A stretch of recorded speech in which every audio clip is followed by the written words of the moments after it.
3 Idiots with a Foolish Man. Kumar's Transforms as a Godman. Series, Kumar's Parallel Timelines. Book 3. By Ravikiran. Co-authored by R. Kumar. Copyright 2022 Ravikiran, all rights reserved. Prologue. My name is Kumar. It was my first day in college. I was away for 2 years from Vijayawada. Up to 8th, I studied in Vijayawada, then I studied my 9th in Vizag and my 10th in the village. Due to my father's job postings, we had to go to different places. Now I joined the college in Vijayawada, which is quite a distance from my residence. It took me around 30 minutes to walk from home to college. I stood at the door of the classroom and looked around the room. It had 3 rows of benches. The last row girls were sitting and the other 2 were occupied by boys. I have a first bench syndrome if there is one. I prefer to sit on the first bench. I feel if I don't get to sit on the first bench, I would get lesser marks. When in 7th standard, when the first bench was not vacant, I used to sit on the first bench without a table. I used to put books on my thigh and used to write. On the 10th, even though I joined 1 week late, I could occupy first bench and be the first person on the bench. I looked around and found no first benches free. Then one person saw me and called me with his hand signs. I went to him. He said his name was Shrinu. I said I am Kumar. He said you can sit with me. I dropped my notebook on the table. Shrinu and Pradip were my bench mates during the 2 years I was in junior college and we became thick friends. Another person who came into my life during this time is Sneha. She stays close to our house. If we both come to our terraces we can see each other. After coming back from the village my eyes fell on her when she was taking a walk on her terrace. Our Thatha grandfather has a clinic on their street. I used to help him as he is a doctor and runs the clinic alone without an orderly or nurse. In the beginning, I used to help him in sending the patients on a first-come first-served basis. I used to sanitize the syringes and needles. Then we don't have disposable syringes. Then slowly I learned to bandage cuts, etc. I used to get medicines for the clinic from Pradip's medical distributors. I used to learn typing from Shrinu's brother's typing institute.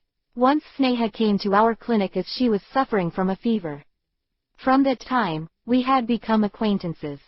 Slowly we started to study together, and I made a tent on my terrace and we used to sit there studying and generally have fun. After my first year of college, I went to Bombay to visit my parents. I have a father, mother, elder brother and younger sister. They were all staying in P&T quarters, Santa Cruz East. I spent my summer vacation there and returned to Vijayawada. I met Sneha after 2 months and she became emotional and asked me for a hug. And later in the evening another hug. That is all we have been close to during these 2 years. After completing my junior college, I went back to Bombay for the summer holidays, unable to decide what I should do next. Note: for the full details of the story between Kumar and Sneha, please read 3 Idiots and a Wise Man by the same writer. 3. Part 1. Kumar elopes with Sneha. Chapter 1. 1981 month of May. Kumar. After a year I am back in Bombay. Nothing has changed. The boy who is staying on the ground floor now has come to the 10th. He called me to play with their cricket team. They made the small pitch in an open place. I brought a tennis ball for them. We played from 5 p.m. until we can't see the ball. Then one boy took us to the Vada Pav stall. We all had Vada Pav there. This is the first time I had Vada Pav. They break the pav in half, put on green chutney and put a vada in between. They also serve bhaji pav. Instead of vada, they put 4 bhajis in between the pav. Bhaji pav was better tasting than vada pav. He paid for the vada pavs. I was told he works as a lineman in the telecom debt. And extra money he earns, he spends like this. After a week my father spoke to the grandfather and he said that Sneha remembers Kumar. My father asked, "Who is Sneha?" I said, "She is my classmate and she also helps in the clinic. I left her to help Thatha, so I could come here. I will come after 2 days to talk to Thatha." After 2 days I went to Prabhadavi and spoke to Sneha. She said, she is doing okay. Everything working fine at the clinic. After 2 days Thatha called and said, Sneha went to her grandparents' house for the summer holidays, and now I am without a hand to help out. 5. I said, I will ask Shrinu to help out a little. Especially in the evenings, when the rush would be more. Shrinu agreed to go and help. Why she did not inform him before going to her grandparents? She had not returned to the clinic after the holidays were finished. Now, Tata asked his other grandson to help in the clinic. Shrinu showed him the work and left. I asked Shrinu to check with Sneha's parents. Shrinu went to Sneha's house to inquire about her. Her mother closed the door on his face saying she will not come back. Now I am in two minds. If she does not return, there is no use going back to Vijayawada. Sneha. Kumar went away to Bombay. Now I have only a clinic for my time pass. Also, I wait for him to call. I wait on the telephone. One day by mistake I talked about eating non-veg. My mother caught my word and told my father about my eating non-veg. Father asked the mother if I had non-veg, what else could I have done? Mother asked me, you said they are Brahmins, how come they are having non-veg? They made a big issue of this and me to my grandparents' place. When my degree colleges started they got me admitted there and told me not to come to Vijayawada until I finish my degree. I don't have any way of informing Kumar. What would he think of me? He did not give me his number or address. We never thought this day would come. I don't have any other option but to let it go. Shrinu. Kumar rang me up and asked to check about Sneha. It seems she has not returned from their village. I went to the clinic and waited outside if Sneha's sister comes out, so I can confirm her details. She said she got admission to college there and she would not be coming home until the completion of her degree. I informed Kumar about this. Kumar. I booked a ticket to Vijayawada and packed my bag and left for Vijayawada. I went to Thataya's house and put the bag down and went for a bath. After dressing up I went to Shrinu's shop. I asked him, what happened? He said, I talked to her sister, and she said that they had a fight in their home about Sneha eating non-veg at your house.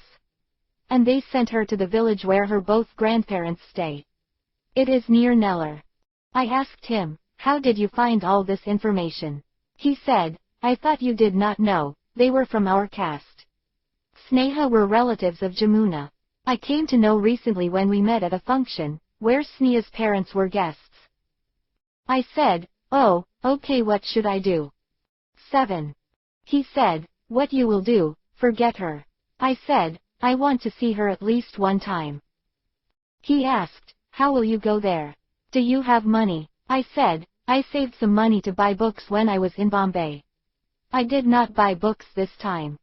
He said, then you take a train to Nellore. From there you have to catch a bus to reach their village. At the bus stop if you ask for her grandparents' name, she may be at either of her grandparents. I said okay and came back home. I had to check the timings of trains to Nellore. I went over to the clinic. There are no waiting patients. I asked, why there are no patients? He said, after you and Sneha left the patients' rush had come down. I said, no problem, now I have come back patients will return. I looked up the telephone book and called and inquired about trains to Nellore. After I cradled the receiver, he asked, are you going to Nellore? I said, I will just meet Sneha and come back, I was told she joined college there. He said, we don't have any relatives there, where will you stay? I said, I will return by the night. He said, okay, be careful, do you need any money? I said, I have some money with me. He took a 100 rupee note from his pocket and handed it to me, keep this money. I took the money, put it in my pocket and went home and packed a small bag.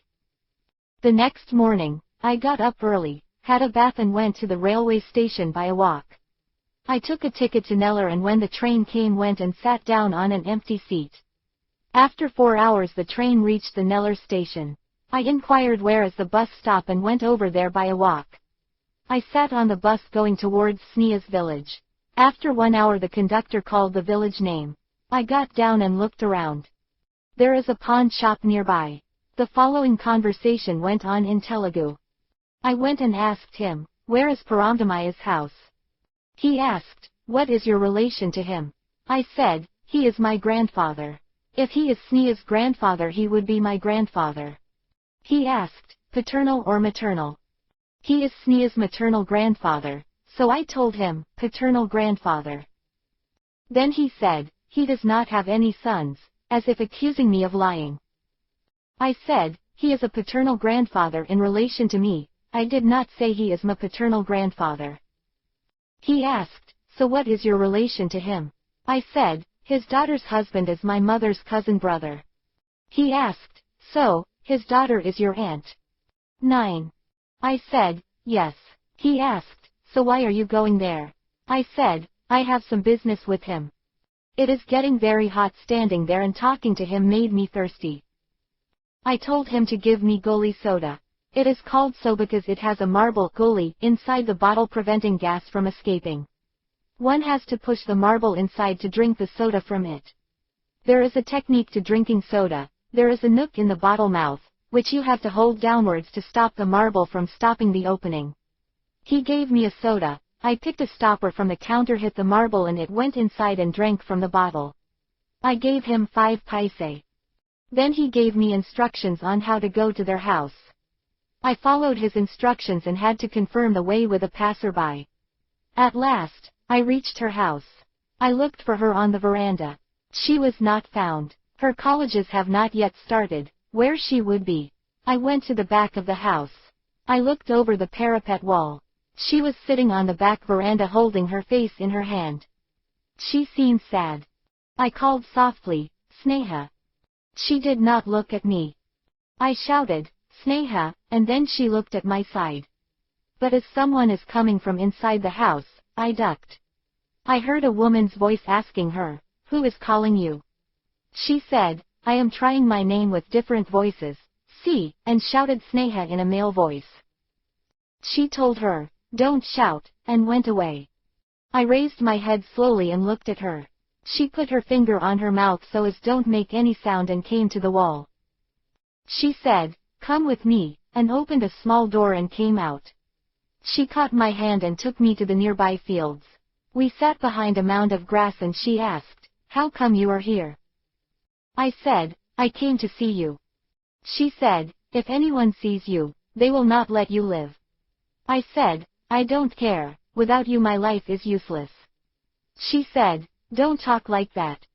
I said, what can I do, they sent you away. She said, by mistake, I told them I had non-veg at your home. They scolded me for eating non-veg and told me things like you have spoiled our religion, you have wrongly born in my stomach, and things like that. I said, then. She said, then what? My father brought me here and left me with my grandparents. I asked, grandparents? She said, both my grandparents live here. I stay for some days here and some days at other grandfathers. I asked her, what we will do.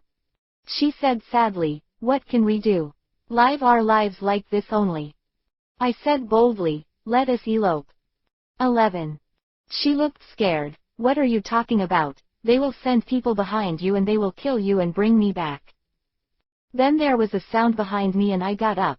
There was a man around 25 years of age. He caught my collar and asked angrily, who are you?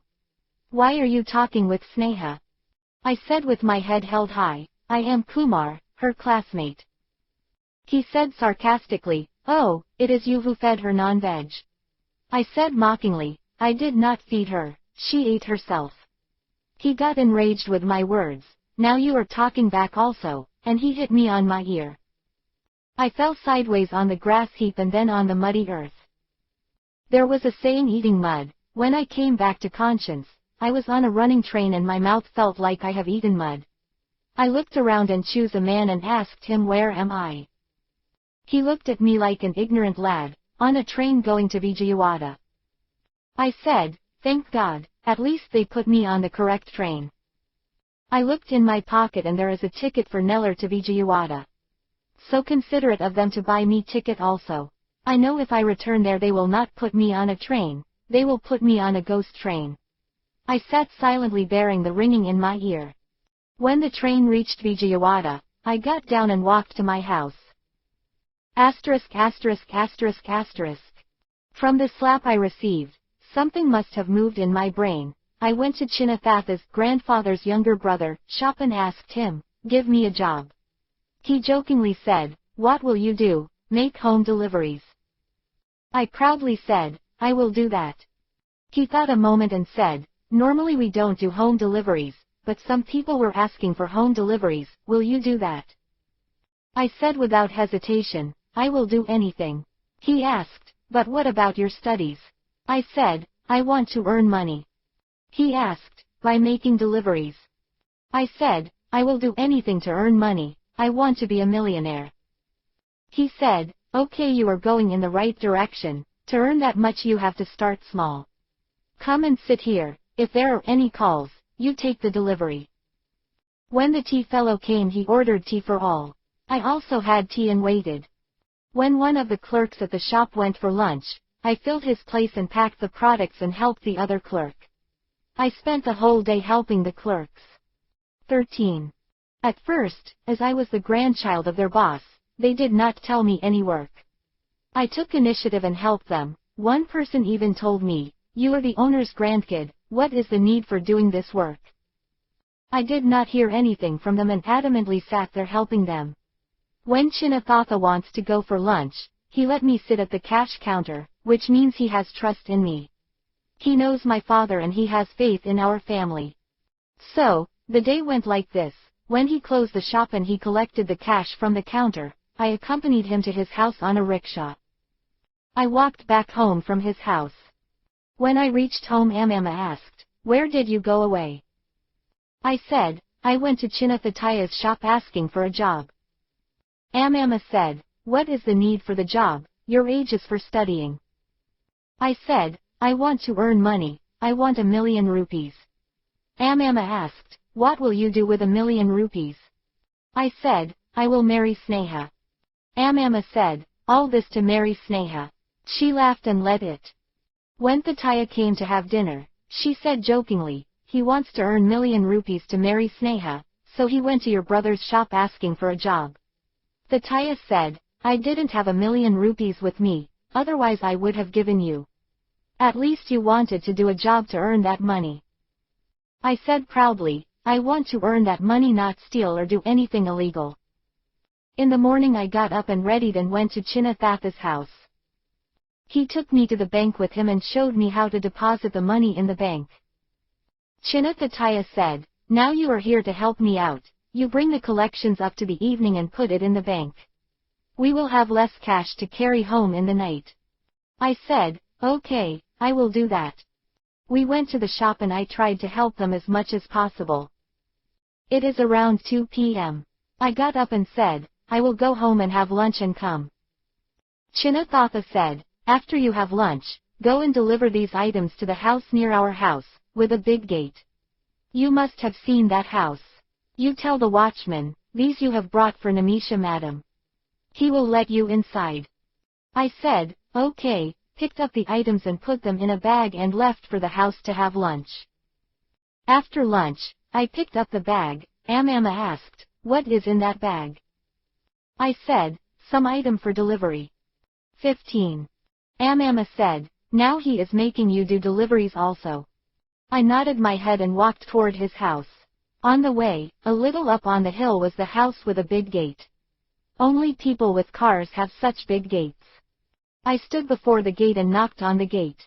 The watchman opened a small opening on the gate and asked, "Who is it?" in Hindi.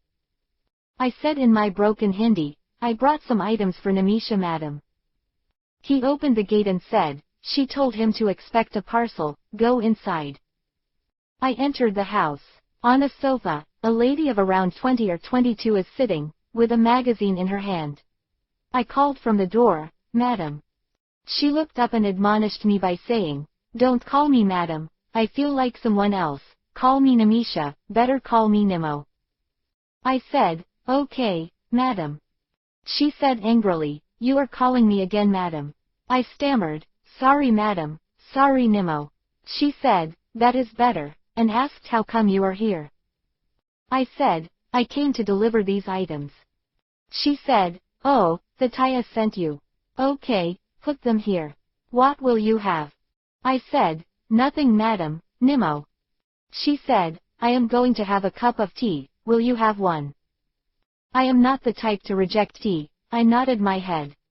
She said I was asking for a long time to have the items delivered, now he got the man to do deliveries. I said, I am still a boy, Madam, Nimmo. It will take some time to get accustomed to calling, what are you studying? She asked while walking to the kitchen. I walked behind her and said, I finished junior college, Nimmo. She asked accusingly, why you did not join degree college? I said, I want to earn 1,000,000 rupees. She rolled her eyes, what for? I said, to marry Sneha. She asked, who is Sneha? I said, the girl I love. She asked, so, to marry the girl you love Sneha, you want to earn 1,000,000 rupees. Will 1,000,000 rupees be enough to marry Sneha? I said, I don't know, I thought at least 1,000,000 rupees is necessary. She said, yay, at least 1,000,000 is necessary. She filtered the tea into cups and said, give this cup to the watchman and come. 17. I picked up the cup and gave the watchman and returned to the hall. She put the cups on the table and said, take one. I picked up a cup and started sipping. She said, you are sipping without making any noise, so nice. I said, my parents have taught me to drink this way. She asked, where are your parents?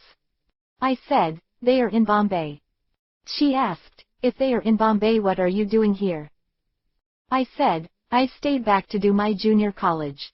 Now I came back for Sneha, otherwise, I would have joined in degree there. She asked, what happened with Sneha? I said, her parents sent her away to her grandparents' village for eating non-veg.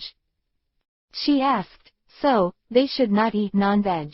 I said, I did not know, otherwise, I would have stopped her from eating non-veg.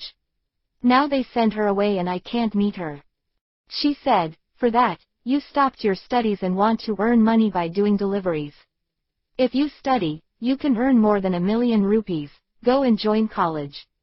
I said okay, Madam, Nimmo. I will go and join in college. She said, if I came to know you did not join college, I will come and hit you with this stick, showing me a walking stick standing on a corner. I got scared, I am going to join in college, don't hit me. She said, take this money and give your grandfather and tell him you will join college and only you will help him in the evenings, okay? I said, okay, Nimmo. She said, you are coming into the line. I said, thanks, and went back to the shop. I told Chinathatha that I can't do full day work. I will join college and only do work in the evenings after college. Asterisk. The next day, I went to the college and spoke with the principal. I said, I wanted to join a degree college. He said, admissions are closed, and classes will start next Monday. I said, I had gone to Bombay to be with my parents, I want to join college here. Seeing I am an old student of the college, he said, there is a seat in BCom. I said, I want to join in BCom. Only. He said, Srinivas already told me to keep a seat for you, he said you went to Bombay for vacation. I said, thank you, sir, I will pay the fees tomorrow, and came out of his office. I went to Srinu and told him I got admission for BCom. And thanked him. He said when you returned, when I went to pay the fees, I told him to keep a seat for you. If you are not there, there will be no competition for studies. 19. I went to my Chinathatha and told him I joined in degree, I can only help them in the evenings. He said, okay, I will tell the customers to expect the deliveries in the evening only. After 2 days I got delivery for Nimisha. I took the bag and went over to her house. I knocked on the gate, the watchman opened the small window. Seeing me, he opened the gate. I went in and knocked on the open door. She looked out of the room and asked angrily, come in, you have not joined college, you are still doing deliveries. I said proudly, I got admission to BCom. She cooled down, then come and sit, I will prepare tea. I sat down and looked at the magazine on the table, it is a fashion magazine. I looked through the book. She came with the tea and told me to give 1 cup to the watchman. I took the cup and handed it to him and came back. She asked, "You are looking through this magazine?" I said, "I like to read books. I used to bring books from Bombay, but this time I could not get books." She asked, "Why?" I said, "I wanted to save some money, so I did not get books." She asked, "Why do you want to save money?" I said, "I told you no, I want to save million rupees." She said, "So, you did not leave the idea for ₹1,000,000?" I proudly said, "No." She handed me the bill amount. I put them in my pocket and came out. Asterisk asterisk asterisk asterisk. In the beginning, it was only Nemo who ordered. Slowly others with phones at home started to order by phone. As time passed, Nemo used to order something or other items daily. I used to go to her house daily and she would give me tea. If I said I don't have time for tea, she would say then finish your rounds and then have tea and pick up your bill. At least for the sake of collecting bills, I used to sit and had tea and collect the payment and leave her house. From her behavior, it seems that she is feeling alone in her house, which is why she used to order daily so I would give her some company. If I don't have more deliveries, I would sit and chat with her. One day I asked her, "Do you feel alone here? Don't you have anyone?" She said, "I have everyone, but still, no one is here." 21. Chapter 2. Sneha. One day Suresh came running to me and said, "Your mother met with an accident. Uncle and auntie are going on a scooter, and a tempo hit them from behind and ran away. Uncle is okay but your mother is seriously hurt. They are asking you to come home immediately." I packed my bag hurriedly and left with Suresh to Vijayawada. He took me to Mom at the hospital. She was with all the bandages.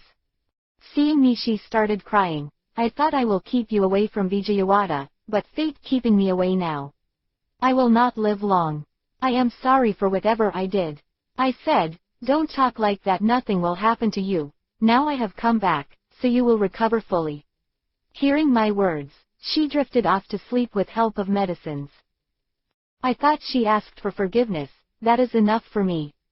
What happened to Kumar? That day Baba hit him and put him on the train. Did he reach his home that day? I have to go and find what he is doing. I told Suresh to look after Mom. I will go and change and come. He said with concern, "Go home and have something to eat and come back. We might be here the whole night. Someone has to be with her in the night." I said, "Okay," and came out of the hospital. I got down from the bus at the Gandhi Park bus stop and started walking home. I saw Kumar walking toward me with a bag in his hand. He must be surprised to see me. He stopped and looked at me. I went to him and said, "What happened?" Kumar said, "I could not believe my eyes. How come you are here?" I said, "My mother met with an accident and she is very serious, so they called me here." He asked, "Where are you going?" I said, "Home." "What is this in this bag?" Kumar said, "I am going for delivery, come with me." I walked with him and I was telling him about my experiences in the village. I told him I was so scared when my brother hit him. Kumar said it is nothing. He went to a house, handed over a packet and took the money and came out. I asked accusingly, "You stopped your studies and doing this work?" Kumar said, "I joined in BCom. And this is for earning extra money. I want to save 1,000,000 rupees. I asked, "What is with these 1,000,000 rupees?"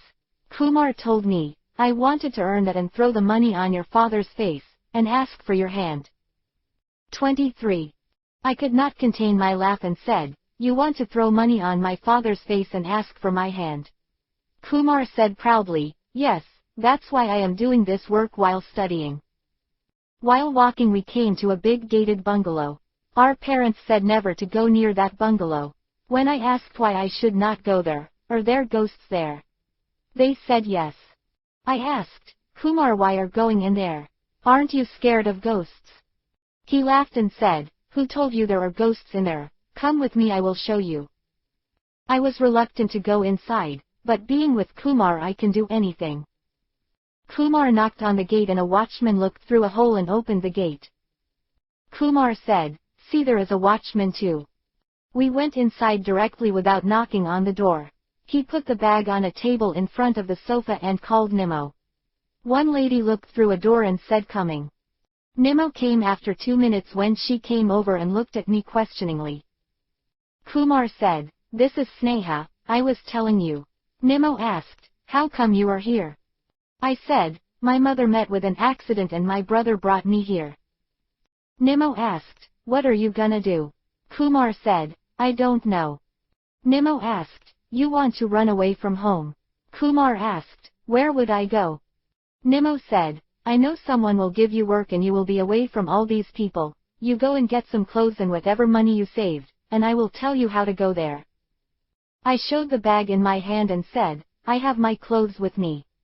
I directly went to the hospital from the bus stand. Kumar said, "I will go and get some clothes." Nimmo said to me, "You can stay here until he comes back." I was scared but I said, "Okay." He went and came back after half an hour. I asked him, "What did you tell them at your house?" Kumar said, "I told them I am going to Bombay," and showed me the money he saved. Namisha gave him some money and said, "This is for the delivery and this is for the traveling," and handed him an address and gave instructions, "You go to Visage by train. I think the train will be coming in 1 hour time. Then from there you go to Sithamadara by bus and go to this address. There will be a man named Nanama, you go to him and say, you were sent there by Purushottam Garu, to work in his fields. He will take you to the fields where you will be given a house for staying in, and you have to look after the fields at night as a watchman. Can you do that?" 25. Kumar said, "For being with Sneha I will do anything." Nimmo said, "You must go now else you might miss the train." We both caught our bags and hurried to the railway station. We took tickets to Visage, and after 10 minutes the Visage Express arrived. We went and sat on the train. The train started and by the time we reached Visage, it was around 6 a.m. on the next day. We came out and inquired about the bus and caught the bus and got down in Sithamadara.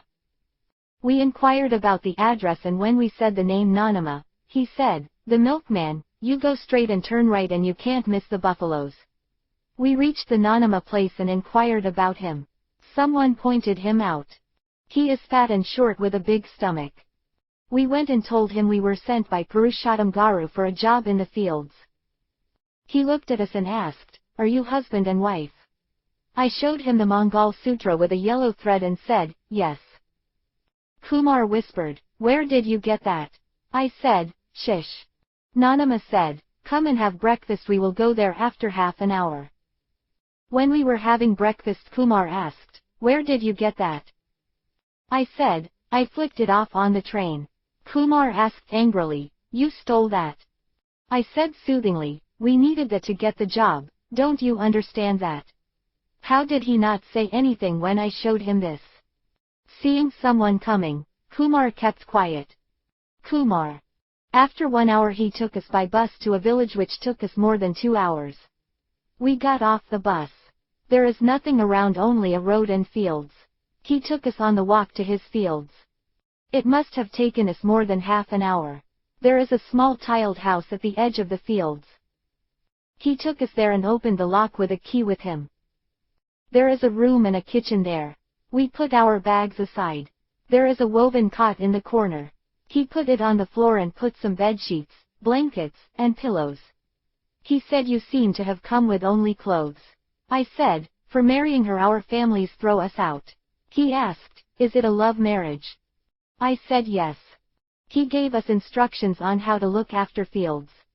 27. He looked out and saw some workers coming towards the fields. He told us, "Come, I will introduce them." He went to a man, addressed him as Ramulu and told him, "This is Kumar and Sneha, from now on they will be looking after the fields. You help them settle down, they seem to be recently married. They don't have anything except a few clothes."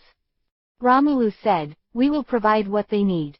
Nanama looked at his time and said, "I will be moving else I will miss the return bus." Ramulu inquired about us. We told our story ending with, our getting married and our families throwing us out for marrying outside the caste. He told us, "You will not have any problem here, you can stay peacefully." They started to work in the fields. I sat outside our house and looked at them working. One person said, "Why don't you sleep? You need to keep awake at night." I said, it will take some time to get accustomed. Sneha brought me a cup of tea. I asked, where did you get milk for the tea? Sneha said, one of them brought milk with them. I am making tea for them also. I started sipping and they came and sat on the floor. Sneha brought them tea and gave them. She told the person who brought the milk, Anna, get some curd next time. I will make curd. He can't eat food without curd. He nodded. I tried to catch their names. Ramulu is their head. Sithama is his wife, an apt name. Then there is Rosaya and his wife Gorama, and Hakaya and his wife Apalama. Every one of them has Aya, or Ama, at the end of their name. I asked, are you the only ones working in the fields? Ramulu said, no, we are here for tilling the land. Once we sow the fields, more people will be required. Normally we don't drink tea. Last time Nana's son stayed here for 1 year. He habituated us to tea. Now if we don't have a cup in the morning, we can't start off. I asked, where did Nana's son go? Ramulu said, he had married and went back to the city. It is the opposite with you. You married and came to the fields. Until sowing starts you don't have to keep a watch on the night, but once they start sowing you have to keep awake at night. You should not doze off. I said, I don't sleep heavily. If I hear a small sound, I get awoken. Ramulu said, that is good for you. I asked, where do you stay? Ramulu replied, we stay in the nearby village. It is called Rama Kutiram. We have a small Rama temple there and we have around 50 families. If you need anything, tell me, we will get them when we come in the morning. 29. I said, thanks, I will come with you in the evening and see where the village is. We can get ourselves the items if we require them urgently. He said, you do that. Completing their tea break, they started tilling the fields. I looked at them working, came back inside and asked, Sneha, what are you doing? Sneha said, I am checking what is available in the house. There is rice, dal, salt and mirchi. We don't have any fresh vegetables. I went out and shouted, where can we get some vegetables? He shouted back, look behind the house. We went and there is a patch of land where vegetables are grown. Seeing them, Sneha said, I feel like I am back in my village. I said, this is also like a village, only there are no houses here. If you think it's yours, then it will be your village. She went and took some vegetables and Mirchi came back to make lunch for us. I came and shouted, what are you going to do for lunch? Ramulu said, we brought lunch. I said okay and came back and lay down on the cot. Then seeing the position the cot is in, I thought we have to tighten the threads on the cot to sleep properly. As we traveled the whole night sitting, I slipped into sleep. I was dreaming we are standing at the edge of the green fields. The plants have grown to my height and they started to flower. I awoke with a touch on my shoulder. Sneha awoke me to have lunch. I sat down and she put the food on a plate and handed me the plate.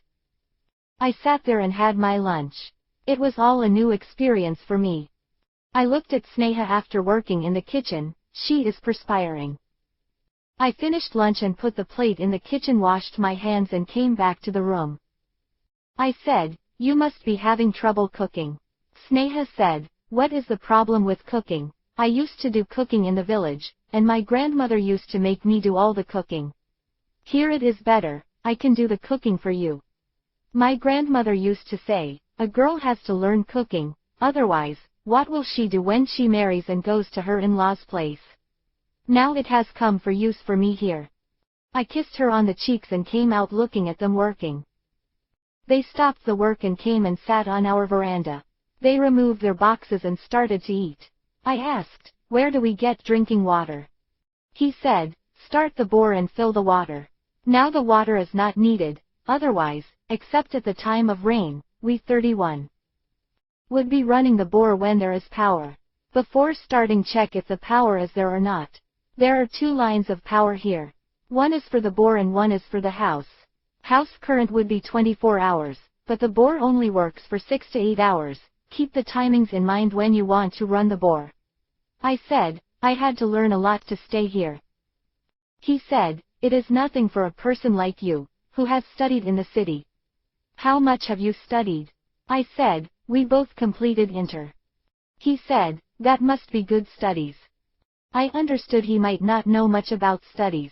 At least they will respect us for our studies. After completing his lunch, Romulu came and asked me to write a letter to his son who is in the city.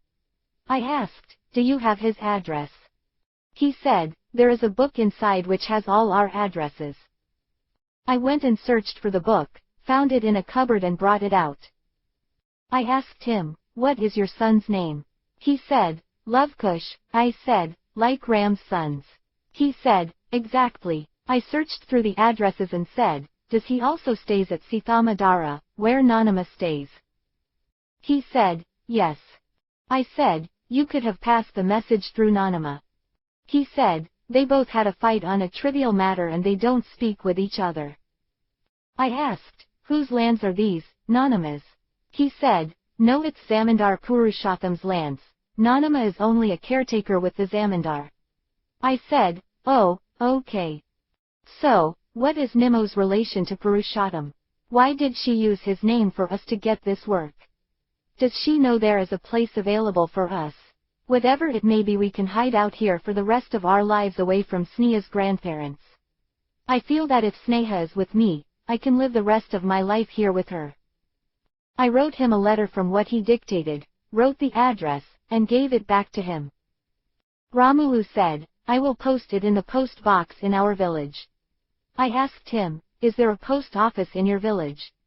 Romulu said, no, for that we had to go to Chodavaram. I said, it is okay. I wondered if the postcards were exhausted, what should we do? Romulu said, if they are exhausted, tell me, someone will get them for you. All these people don't know how to write, they will come to you for writing letters. I said, it is okay, I don't have any problem writing for them. Sneha can also write for them, her writing is better than mine. 33.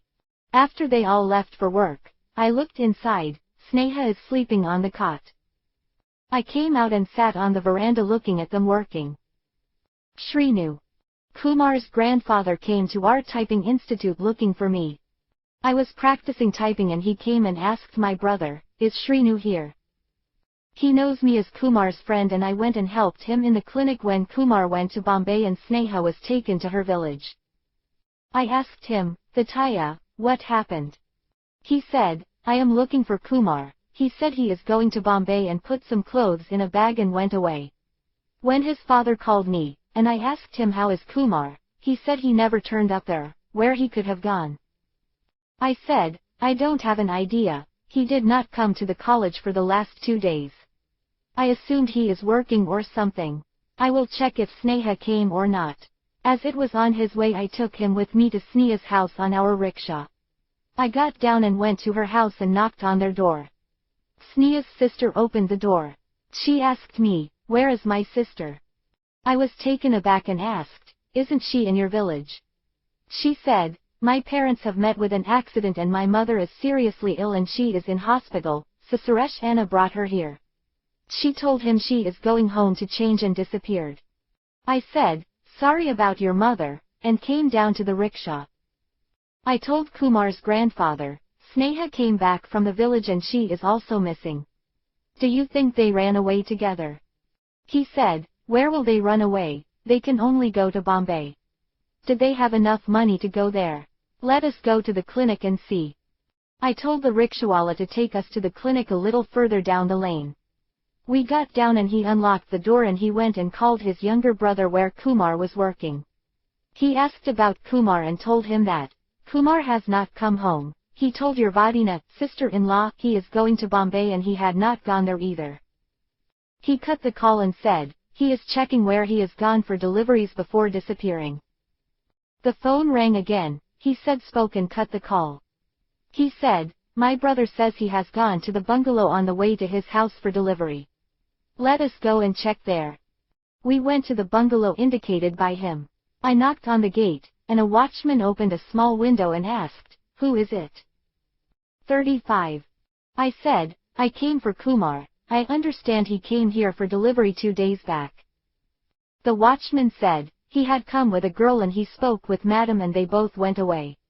I said, can we speak with the madam? He opened the gate and took us to the door and rang the bell. A lady looked out from the door and seeing us came over. I said, indicating Kumar's grandfather, "He is Kumar's grandfather. He is looking for Kumar." She said, "Namaste Thataya, I understand they eloped. They came to me and delivered and took the money and said they are going away together." "Did he say where they are going?" I asked. She said, "I have no idea. He said he is going to catch the train. I assumed he is going to Bombay to his parents." He said, "They did not reach his house there." She said, "I don't have any idea where they would go." I thought she is lying about them, but I don't have any proof to question her. I said, "Let us go." Grandfather came out and I dropped him at his house and returned to our shop. Kumar. I saw a commotion and went running to the workers. Ramulu was injured and they were bringing him to the house. I looked at his leg. He had a gash on his foot. I told them to put him down on the veranda. I shouted to Sneha. She came out and saw what happened and went inside and brought a piece of clothing and some water. I cleaned the wound and tied the cloth to his wound. It seemed to stop his bleeding. Akaya asked, "How do you know to do that?" I said, "We practiced with our Thataya for 2 years. Our Thatayas are doctors." Rosaya asked, "You have learned doctor also?" I asked, "Yes, where is the medical shop around here?" He said, "For that, we have to go to Chodavaram." "Do we have any transportation here? A scooter, perhaps a cycle?" Ramulu said, "If we go to our village maybe we will get a cycle." I asked, "Will one of you come with me?" Akaya said, "I will come with you." We started to walk to his village. If anything, Sneha can manage Ramulu's injury. We walked for 20 minutes and we reached his village. He went to a tea shop and asked for the cycle. The shop fellow asked, "What happened?" Akaya said, "Ramulu is injured and this fellow wants to bring an injection from Chodavaram." He said, "It is in the back, go and take it." 37. He brought the cycle and I sat behind, and he cycled to Chodavaram. It must have taken us 15 minutes of a cycle ride to reach the medical shop. I asked for the TT injection and syringe and a needle. He gave them and I paid for them and we cycled back to our house. Sneha boiled the water and sanitized the syringe and needle, and she gave him the injection. I let her do it because by getting it from a girl he would feel less pain. Exactly what I thought happened. He said, "I did not feel any pain." I said, "Akaya, take him back to your village on the cycle." They all went away with their instruments. I sat on the cot and said, "Sneha, give me a cup of tea." For the first time, we slept together on the bed. As we are underage and not officially married, we kept our backs to each other and slept. In the middle of the night, we were holding each other due to the cold. Because of the open spaces around, it was very cold. I heard the knock on the door and looked at the time. It is not even 7 a.m. I got up and went and opened the door. It is Rosaya at the door. I asked him, "What happened?" Rosaya said, "The village head's daughter is suffering from stomach pain."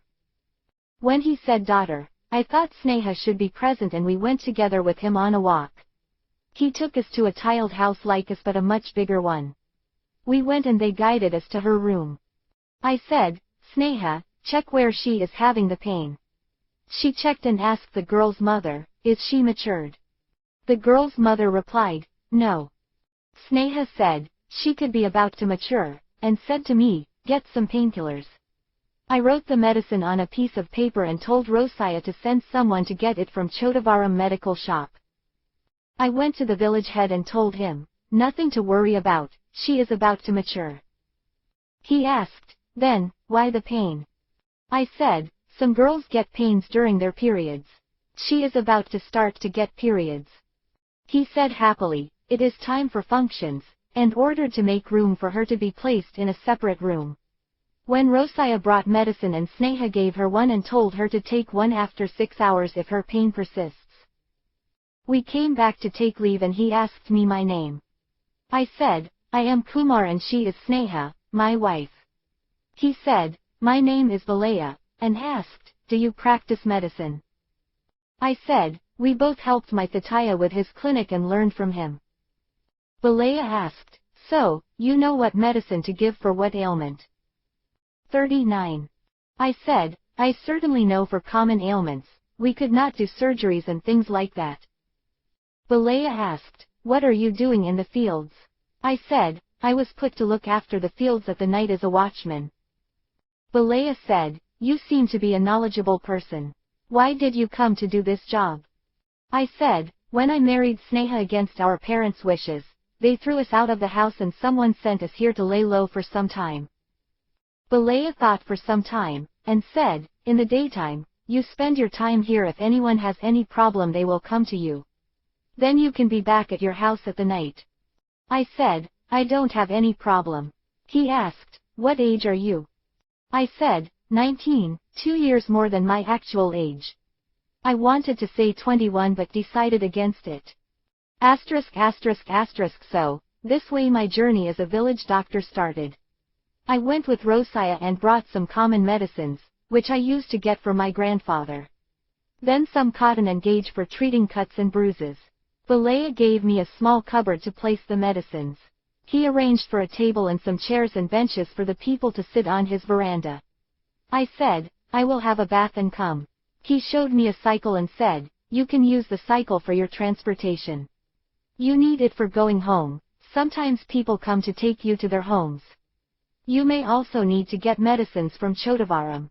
I said, thanks, and took Sneha and rode back to the house. Within a month our lives have changed totally. There is a small Rama temple in Rama Kudir. An old pujari, who was looking after the temple, died recently and I took over the pujas of the temple. I would take bath and the first thing I would go to the temple and light a lamp and would return. Then whatever breakfast we made, I would take and offer as prasadam. This prasadam I would take to this our clinic and distribute it to the patients along with the medicines. I went to Chodavaram and brought some religious books and some sacred thread, which I started to wear. I started to advise people on religious matters. I did manage to do puja for Balaya's daughter's sari ceremony and required ceremonies. So, people started to consult me not only on medical problems but on religious matters too.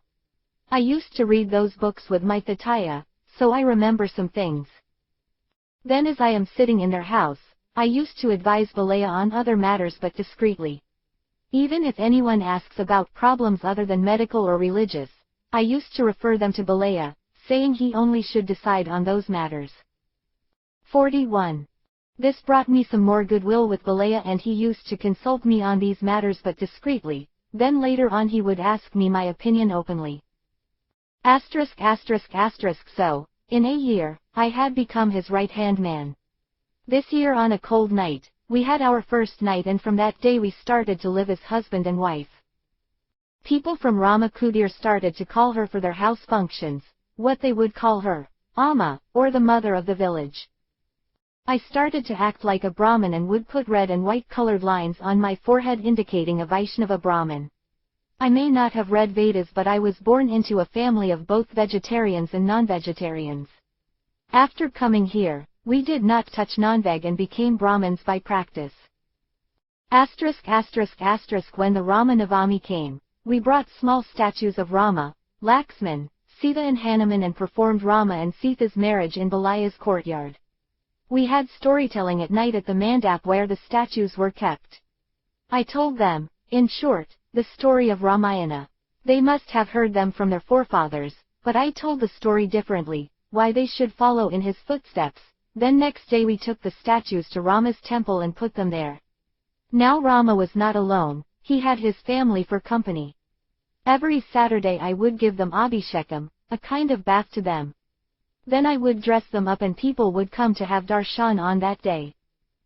Daily I would distribute the prasadam at my clinic, and on Saturday I would put a boy to distribute prasadam to the devotees at the temple.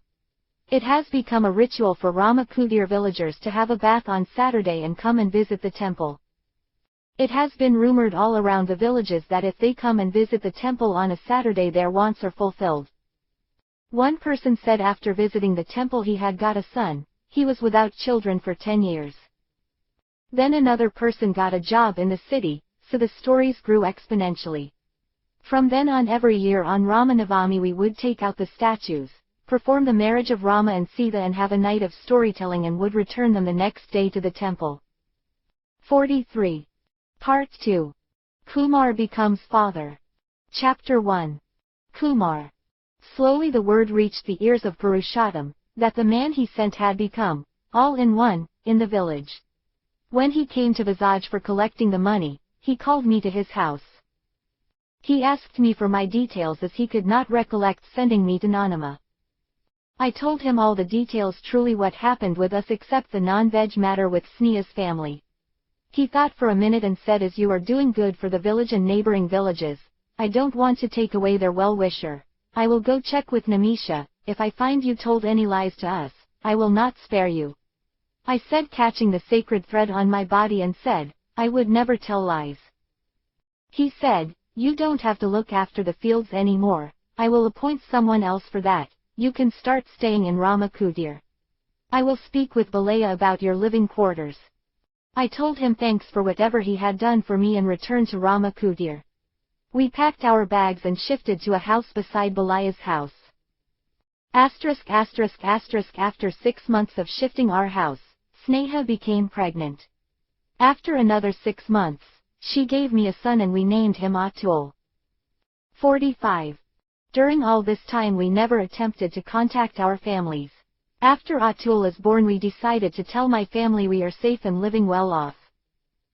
So, I went over to the Chodavaram post office and called my Thataya and informed him we are safe and sound and doing well and a respected person in our village and we had a son named Atul. Thataya said happily, you did take your time to inform us of your well-being. I said, we had feared for our lives because of Sneha's bhava. So, we did not inform anyone. I will make a call later and cut the call. After another month I called Thataya once again. He said, your mother is worried sick and wants to see you and your family. She wants to take your son in her hands. I said, I will take some time off to go and visit them. Thataya told me to note down their number and call them at their home. I noted down the number and called and spoke to my mother. I said, we were scared for our lives from Sneha's family, so we have hidden in this village. We will come and visit them. I went to Balaya and told him, my parents have forgiven us and wanted us to come to them so they can see their grandson. He asked, where are they? I said, they are in Bombay. He asked, if they are in Bombay and you are here so far away. I said, I will go and see them and return. He asked, are you sure you will return? I said, I will just show them their grandson and return. I will only take our clothes with us. He said, I will send someone to Visaj to book a ticket for you. I said, thanks, and went to my house. During these 3 years, we have accumulated a good number of household items. Thinking about shall we return or stay there, I locked the house and caught our bags and asked someone to drop us at the bus stand. We caught the bus and reached Visaj station and waited for the train to arrive from Bhubaneswar. It was 1 hour late and we went and sat in our seats. We reached Dadar at 11 a.m., the train was late and we got down and crossed over to the local train section. Took the tickets and went and stood on platform number 1 to go towards Santa Cruz. The train is entering the platform and a girl, about 16 years of age, was walking absent-mindedly and walked to the edge of the platform. Other people on the platform were shouting at her to get away. I went and pulled her away from the coming train. 47. She looked at me and said, Kumar, you came for me. I am surprised by her calling me Kumar, as I have never laid my eyes on her. She looked around and caught me and started crying. I looked at Sneha helplessly. Sneha caught her and sat her on a bench. The train went away. We are not worried as another train would come in a few minutes. Sneha asked, what is your name and where do you stay? She said, I am Sahithi and we stay at Vakola. Sneha said, we are going there, only come with us. Sahithi looked at me and said, Kumar, you have aged and look 21. I said, my age is 21 only. Sahithi looked at Sneha and asked, who is this lady with a boy in her hand? I said, she is Sneha, my wife. Sahithi said, you told me she was taken away by her parents, and when you went to see her, her brother gave you one on your ear and you fell down, and they put you on a train. Sneha asked, how do you know all that? Sahithi asked, when did you marry her? I said, 3 years back. Sahithi said, oh, so much time has passed. Sneha asked, what happened? You were walking in a trance. Sahithi started crying and said, I am 3 months pregnant. Sneha asked, did he reject you? That's why you are walking into the train. Sahithi said, I have not told my family, I am scared of what they will say. Sneha looked at me and said, let us take her to Vakola and see what we can do. We took her on the next train, and from the station, we caught an auto rickshaw and reached home. We got down and Suri came out after hearing the sound of our auto. He looked at me and asked, how are you, Kumar? I said, I am fine. Meet my wife Sneha, I told you about her. He said, yes. And who is this lady, indicating the girl with me? I said, she is Sahithi, we met her at Dadar, and she seems to have lost it, making a circle on my head indicating a screw loose. He said, oh. I said, she says at Vakola, so we brought her with us. Our mother was listening to all this from the balcony. 49. She shouted, how long will you stand there? Come up, we have to give you Arti. I showed my hand and said, coming. We went and stood in front of her. She has given Arti and we went inside. She took Atul from Sneha's hand and started to kiss him. He awoke and started to cry. Sneha took him and said, he must be feeling hungry, I will give him milk, and went and sat on the bed. Now my mother's eyes fell on the girl with us. Who is this girl? I said, we saw her at Dadar station, she was about to slip, so I caught her and she told me she stays at Vakola and we brought her with us and will take her house once she feels well. Mom asked her, do you want to eat lunch? In Hindi, she must have remembered she is hungry. She nodded her head. Mom put some food on a plate and gave it and she started to eat. Mom told us, you have a long train journey, go and have a bath, then you can have lunch. I took my towel and went over to take bath. I came and told Sneha to go for a bath, I will hold Atul. Mom took Atul from her and said I will look after him. She caught him and started to rock him to sleep. He slept on her shoulder. Sneha asked, what is her story? She is behaving as if she knew you. But she says you have aged. I said, must have seen me when I last came here. But I don't seem to recollect seeing her. In the evening I will take her to her house. She says she is 3 months pregnant and is scared that her family will scold her. Mom said to her, come sleep for some time, you seem to have become weak. Mom put her to bed and asked, why did you bring her here? You could have taken her directly to her house.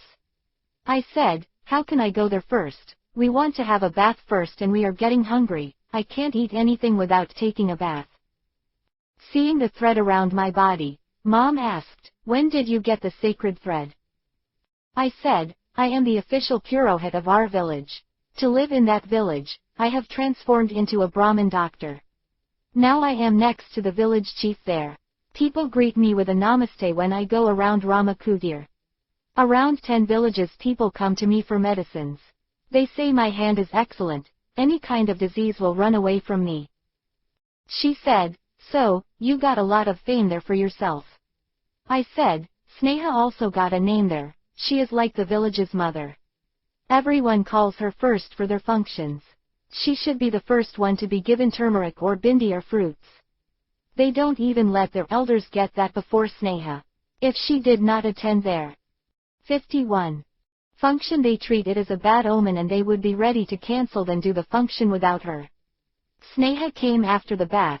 She said, the credit should go to your son only. He took charge of the situation and used it wisely. After lunch, I said, we will sleep for some time, we did not have good sleep on the train. Mom said, put those mattresses on the floor and sleep off. We put Atul in between and slept off. I got up with a touch on my shoulder.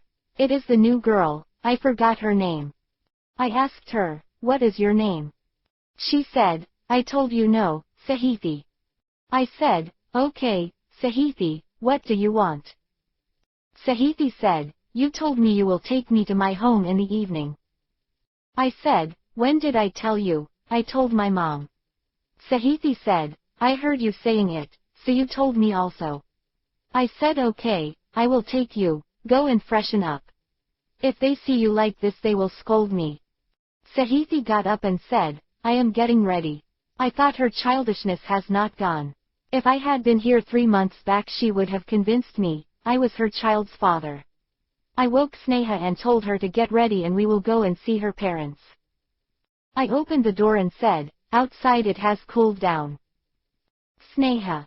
It was an experience coming to Bombay.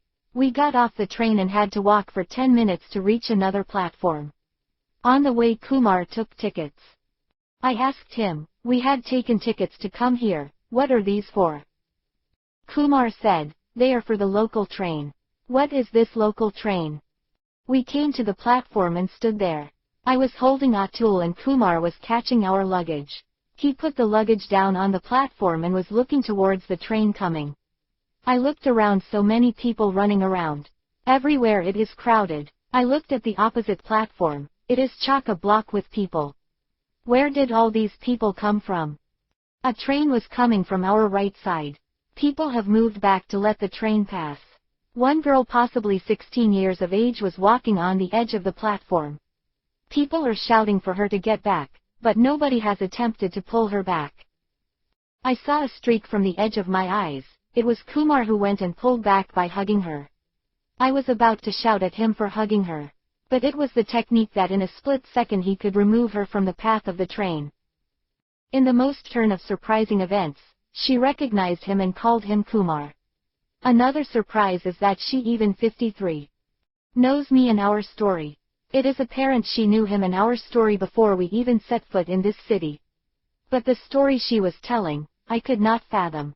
If I had not known Kumar was with me for the last 3 years, I would have believed her story. Sahithi is telling us she is 3 months pregnant and Kumar is responsible for her pregnancy. Any other person can believe her, but how can I believe her? Kumar told me yesterday that Bombay from our house is 1500 km in distance. How can he go and impregnate her? By the time I looked back the train left the station. I told Kumar the train went away. Kumar said, don't panic, another train will come in a few minutes, and I heaved a sigh of relief. Now I have put my attention on the girl. What did she say her name? Sahithi. She was telling us she thought she might be pregnant and went and got checked with the doctor and the doctor confirmed her pregnancy. Then she was walking down the road thinking Kumar did not reply to me. I asked, did you write to him? Sahithi said, yes. I asked, what address? Sahithi said, Vijayawada's address. We left Vijayawada 3 years back. If she writes to him now, how he will get her letter? Sahithi was continuing her story. Then a jeep came in front of me. I shouted Kumar and found you in front of me. I asked her, where were you when the jeep came in front of you? Sahithi said, Vakola. I asked her, do you stay at Vakola? Sahithi said, obviously. Then Kumar said to me, as we are going to Vakola, let us take her with us and drop her at her house. Sahithi seemed scared to go home. I said, okay, what will we lose? We can't leave her at the station. We came home and Mom, that's what mother-in-law told me to call her, gave Arti and we went in and sat down. I fed Atul and he slept. We had a bath, lunch and slept off. Now he is waking me to go leave Sahithi at her home. I got up, freshened up and took Atul and we went with her by a walk to her home. It took us 10 minutes to go to her house. It is an independent house but the door was locked. She turned around looking where they went. Kumar went to their neighbors and inquired about them. Kumar came back and said, they are saying they have all gone abroad 3 years back. They did not give for rent or anything. Now how that could be possible? She must be lying. But seeing her condition, I concluded she has gone mad. She must have a nut loose in her head. 55. I whispered to him the same. Kumar says, don't talk rubbish, there must be some reason. Kumar asked her, do you have any relatives around here? She said, Uday is my cousin, he stays in D block. Kumar said, It is beside our house only. Let us go and check. We walked back to the colony and went to D block and knocked on the door. Some lady opened the door. She said to her auntie, "Where are my parents?" She said, "Sahithi, when did you come from America?" Sahithi said, "I did not go to any America." She said, "Don't play with me, your father came and informed us that you are all going to the USA. Sahithi asked, "Where is Uday?" She said, "He went to the office." She said, "He is already started working, tell him I am at Kumar's house," and came out. Kumar said, "We are in the E06 block," and came out. We all went back to our house. Mom asked, "What happened?" Kumar replied, "No one is at her place, and everyone went over to America." She said surprisingly, "America? Then how come she is here? Did they deport her or something?" Kumar said, "I don't know, I can't understand anything." After 7, Kumar said he will go and check with Uday. He went down and called Suri and they both went away. He came after half an hour and said, he is confirming that they all went over to the USA. Then how did she come here? I will take her to the doctor and get a confirmation of her pregnancy. Kumar. I took her to the doctor indicated by Sahithi. We went and asked the nurse for a consultation. She asked, "What is the problem?" I said, "Pregnancy." She asked, "Did you get her urine sample checked?" I looked at Sahithi, and she said, "No, but the doctor confirmed." She said, "Better get your urine checked, there is a diagnostic center nearby." She wrote a prescription and gave directions and we went over there. She gave her urine and the nurse said, "Come tomorrow morning for the results." We went back to the clinic and informed the nurse. She said then come after collecting the results. We came back home. We had our dinner and sat down. They were asking questions about how we landed in the fields. I told them about the deliveries and Nimisha who had given us the address and sent us there. 57. Sahithi interjected and said, "I know about Nimisha also, you told us that story." I asked what story. You said you took a delivery to her house. The watchman opened the door and you went inside and placed the items on the table. You did not see Nimisha anywhere. You went to her room and pushed the door. It opened with a sound, krrrrrrr. Then someone said you opened the door and looked in. Nimisha was sleeping on the bed. Then Sahithi stopped. Someone said then. She said, "That's all he said. He told us he did not read the story and when he reads it he will tell." Because of her, the topic we were talking about was sidetracked. My sister said playfully, "So you went into Nimisha's bedroom?" I said, "Whenever I went there, she was never sleeping." Sneha said, that if she had been sleeping you would have gone to her room. I looked at her, there is a twinkle in her eyes. I thought after all these years, she is happy. I said, "I might." She hit me on the shoulder and asked, "If she is sleeping you would have gone to her room?" I said, "She is like an elder sister to me and I did not say that story to anyone." Sneha said, "You did not speak ill about her anytime. So, what did you do after reaching Vizaj?" my mother asked. I said, "We went and met Nanama at Sithamadara. He does the milk business. He took us to the fields and put us there and left. In the evening when Ramulu, he is the worker's head, got hurt and we treated him and gave him an injection. The next day the village head's daughter complained of stomach pain and they called us. We went and gave her medicine and we settled as village doctors. Then I went and brought some books and started to do Purohityam. My sister asked, "But when did you marry?" I said, "We did not marry officially." Showing Sneha I said, "She flicked a yellow thread on the train and she was wearing that." And then Balaya presented her with a gold chain for treating his daughter. So, she was wearing that from that time. Sahithi said, he, you are not married and clapped. When it is time to sleep mother told Sahithi to sleep with my sister, and they all slept in the big inside room and we slept in the outside small room. We got up in the morning, I took a bath and dressed, had breakfast and took Sahithi to the diagnostic center. We collected the results and took them to the doctor. The nurse said to wait a minute and took the results to the doctor and said, "Come in." 59. We went inside and the doctor looked at the report and took her to the checking room and came out and said, "She seems to be 13 weeks pregnant." I said, "That means around 3 months." She wrote some medicines on a prescription and gave them to me. She asked her, "What is your age?" I looked at Sahithi. She said, 17. The doctor said, "You are pregnant at a very young age, be careful." She even scolded me, "What is the urgency?"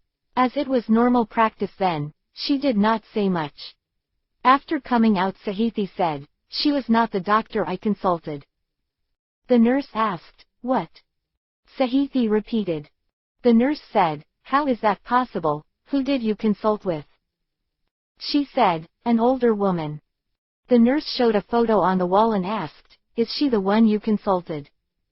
She looked at it and said, "Yes, it was her." The nurse said, "She was dead 3 years back, a jeep hit her outside the clinic. The doctor you visited is her daughter. From the time I met Sahithi, she is giving us shock by shock. I took her back home in a trance." Sneha asked, "What happened?" and I narrated what the doctor told us and the incident outside with the nurse. I said, "I don't understand anything. It was like I am reading a mystery novel. I will go and book tickets for our return journey. We might not get an immediate reservation." Mother asked, "What will you do about her?" indicating Sahithi. I said, "You tell us what to do." She said, "You better take her with you. We don't have much space here. Over that, your brother is with us. If they see her with us, they will start rumors that he had impregnated her without marriage. Even if he marries her, still there will be rumors. That Sharma's wife is the one who will start the rumors. I don't think he would want to marry her. He is refusing to marry anyone." I said, "Okay, I will take her to our house in Ramakudir. I will tell them something." I went to BT station to book the tickets and brought 3 tickets for after 2 weeks journey. I thought at least we will have some help in the house, what with our religious and doctor activities. I explained to Sneha, "We don't get any educated persons there. She will look after Atul, and we can concentrate on our work." She agreed and from that time gave Atul to Sahithi to look after.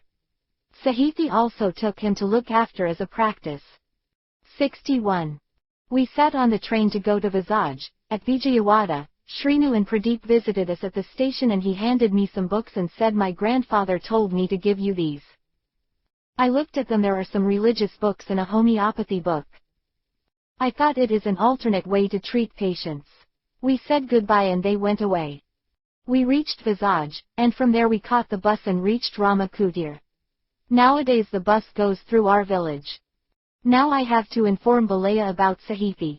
I thought for some time before going to him. I went to him and explained to him truthfully what happened. As he knew I was there the whole time, he had no reason to doubt me. Balaya said, "You can let her stay with you." I said, "She will be helpful in the house also." Sneha could not attend to anything else with Atul. He said, "I was getting complaints that she could not attend all the functions. They were miffed and complaining that she attended others' functions and did not attend their function. I will also tell our maid to help her out in the house." As it is not about the money in Ramakudir, if we ask someone to help out, others might take objection to that. Why I did not ask them to help out. It is the mentality of our small villages. Everybody knows everyone. They feel they have a right to be miffed with me. In reference, they call me Bapanaya, which means a practicing Brahmin. It is their way of giving respect. 63. Chapter 2. Sneha. It was an evening after 2 days after our return to Ramakudir. Neighborhood women came over to see who is this girl came to stay at our house. They started asking her questions, but she could not answer them because she could not understand them. She looked at me. I was working on cleaning utensils. I had to leave them and go and sit with them. So one woman went to the sink to clean them and listened from there. They were asking in Telugu and I was translating them with my broken Hindi. One lady asked, "How did she get pregnant?" She already told her story, so I narrated it to them. One of them asked, if it was really Kumar who had taken you to the room. She said, "Yes, why would I not recognize Kumar? But he was not like this. He did not have a proper mustache also. Then someone asked, "What year is it?" She said, 1982. I thought why none of us thought to ask her that.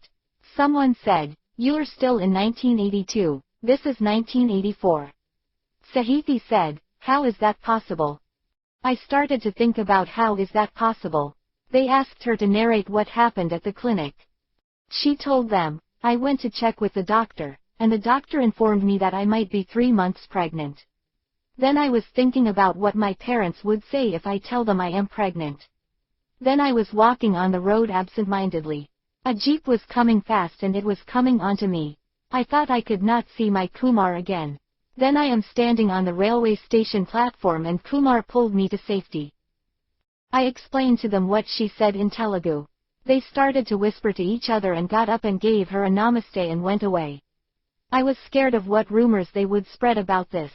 When Kumar came home I explained what has transpired. He said everything is God's wish and started eating dinner. Kumar. When Sneha said what happened when the village womenfolk visited, I was concerned. What could that mean? She was impregnated in 1981 and she was in front of us in 1984. When we visited the doctor, the nurse said the doctor died in an accident in 1982 and the present doctor is her daughter. Did God save her and took the doctor instead? What was the doctor doing outside instead of looking after the patients? It was like the science fiction movie we watched while in Bombay. They travel in time in a car and try to change the events that lead to them. I don't remember the name of the movie. Maybe Sahithi's children or grandchildren from our future did that to save her and they get to exist in this world. But I can't remember ever being with her, so why is she taking my name?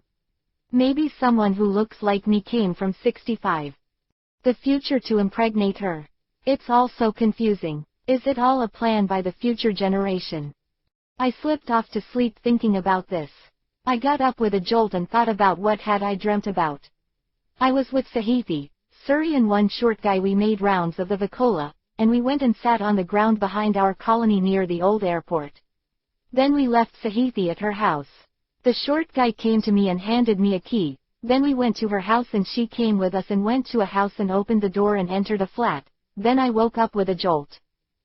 Does my dream remind me of what happened or did I do all that in my dream in 1981?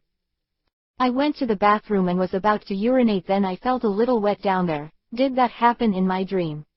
How is that possible? Does that mean Sahithi is pregnant with my child? I took a bath and went to the temple to perform the daily puja. I lit the oil lamp and came back for the prasadam. Sneha did not wake up, rather it was me who got up earlier than daily. I put some rice on the stove and when the rice cooked put some jaggery, milk and ghee, and took it out and put it in a steel box and took it to the temple. I let God bless the prasadam and took it and went back home. Daily I would take it to the clinic. Today I was early so, I took it home. I saw Sahithi having a bath and dressed and coming. I gave her some prasadam and blessed her to get a baby as was normal practice. She gave me a namaste. I went and put the prasadam in the kitchen. Sneha came over and asked, "What is the urgency of preparing the prasadam?" I would have done it. I said, "I got up early, so I prepared it. Have a bath and take prasadam." I came and sat in my chair reading a book given by my grandfather. When Sneha brought me breakfast, I had it and went to sit at the clinic. There were more people than daily, waiting at the clinic. They know my timing. Today I came earlier than my daily time. Why they are waiting for me in this many numbers? Most of them came, did a namaste, took prasadam and went away. It seems they all had a bath before coming to me. The practice of Saturday, they were doing today. What happened with these people? Did they miss me during the time I was in Bombay?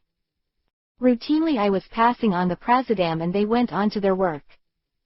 Then Balaya came from inside. I got up and greeted him with a namaste and gave him prasadam. He did a return namaste and told me to sit down. He seemed more sincere in his approach than daily. Why are these people behaving like that with me? Now people are greeting me, took the prasadam and then would greet Balaya before going away. I thought Balaya would get angry with their attitude. Daily they would greet him first and then would greet me. But he's 67. Did not seem to mind them. When one person tried to greet him first, he stopped him and said, "First you should greet the doctor." I find it strange that the person who would take protocol seriously has changed the protocol. There were no patients today, everyone came to me for Prazodam. When the Prazodam finished, I keep sugar chips as a backup for the Prazodam, and I started to distribute them. Still, people are coming. It seems they are coming from surrounding villages also. I thought, is there a festival, and looked at the calendar. There is no festival that day. Instead, it was a bad day for festivities. When the sugar chips finished, I said I will get more Prazodam and went to the nearby shop. He said, "I have given all the sugar chips yesterday only. Did you finish them all?" I asked him for some puffed rice, sugar, and mixed them in the bag and brought it to the clinic. I put them in a vessel, prayed, and continued distribution. When Sneha came over, I handed her the distribution and went home laying on the bed tired from all the distribution. Then Sahithi came and handed me a cup of tea. I told her to sit on a chair in front of me. I told her sorry and asked for pardon. I said, I could not remember what happened between us. Now you are a member of our family, your son or daughter would be my son or daughter. I give you my word that I would look after them like one. Asterisk asterisk asterisk asterisk. Slowly it has come to my knowledge that they started a rumor that I had picked Sahithi from certain death and gave her the life of the doctor instead. The way I caught and pulled her from the train has been described as I went to her at the time of the accident when she uttered my name and brought her to us. Some people even went to the extent of comparing me with Lord Rama, their village god. Like Rama brought Sita from the flames of fire at the time of returning from the forest. They used the stories I used to tell them against me. When Sneha started to distribute the Prazodam, the lines thinned and people were returning from the gate itself. Sneha came and asked what they were saying in the village. I asked, "What did you hear?" She replied, "They twisted what happened yesterday. I thought they would tell bad stories about you. Instead, they made you equal to God." I said, "Everything is God's wish." After lunch, I had a brief rest, and after having tea I went over to the clinic. I sat on my chair and some people were waiting for Balaya. They got up and greeted me and sat down. I said, "Everything is God's wish." I made that my latest slogan for the people. When Balaya came from inside, I got up to greet him. He stopped me. Instead he greeted me and told me to sit, and then he sat on his chair. 69. I only listened to them absent-mindedly. When Balaya asked me something I did not reply immediately. He said, he must be in meditation, come tomorrow and send them away. From that day, instead of calling me Bapanaya like everyone else, he started to call me Swami. Slowly others started to call me Swami.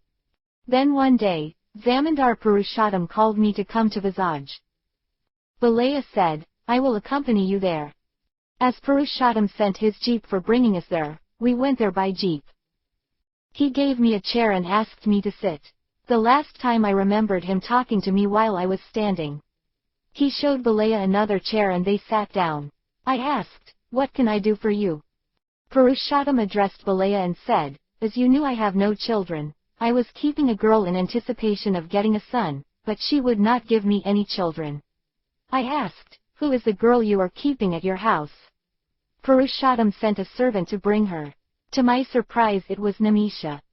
Namisha came and greeted me with a namaste. I blessed her to get a son in the near future.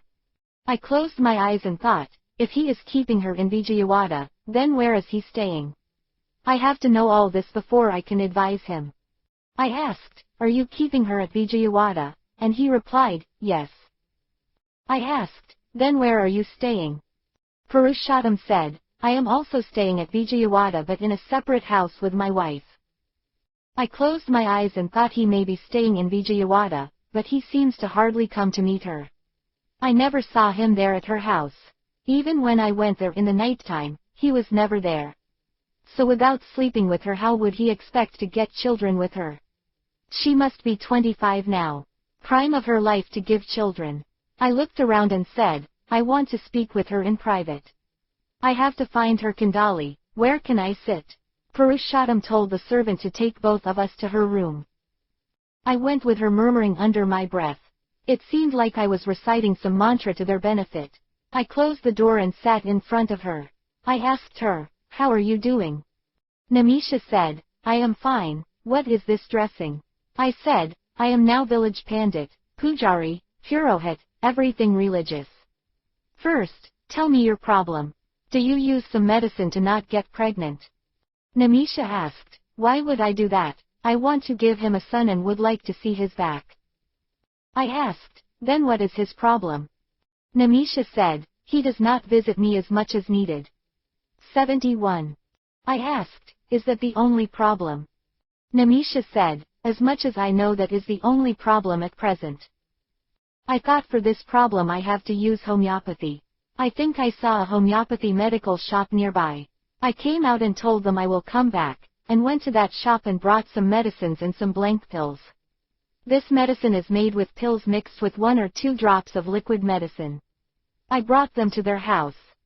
I sat down on the floor, mixed some medicine on the pills and prayed for some time and gave it to him. I said, "This is the first level of treatment. You take this medicine half an hour before going to sleep with her. This treatment will run for 3 months. You should not miss a day unless it is her period. Then we will see after 5 months. If she is not pregnant by then we will perform Putrakumesti Yagnam." Balaya asked, "Isn't it the Yagnam performed by Dasharatha?" I said, "Yes, it would be the last resort to get children. It would be a difficult and most pious thing to do." Purushottam looked at Balaya. Balaya understood his looks and asked, "Why can't you do it now, Swami?" I said, "It is not a pious time in our house. There is a lady who is 7 months pregnant in our house. I can't perform this yagnam now. That is why I asked for 5 months. By this time I will make his body fit for the yagnam. For doing this yagnam, I had to keep away from my wife also. Then I had to keep the girl in a puja room and do daily puja to her to invoke Durga Devi. Then there should be a fire burning outside of the house for 24 hours until the completion of the yagnam. I need a fridge to store some things. Then I will tell you my requirements personally before the commencement of the yagnam." Purushottam asked, "Do I need to be present at the time of yagnam? I can't stay for such a long time from my businesses." I said, "I will give you instructions when we start the yagnam. You don't have to worry about the time it will take. I can manage without your presence and I will make alternative arrangements for that. You take these medicines and do as I told you and we will see after 5 months." Purushottam said, he will follow these things, and asked his driver to drop us at our house.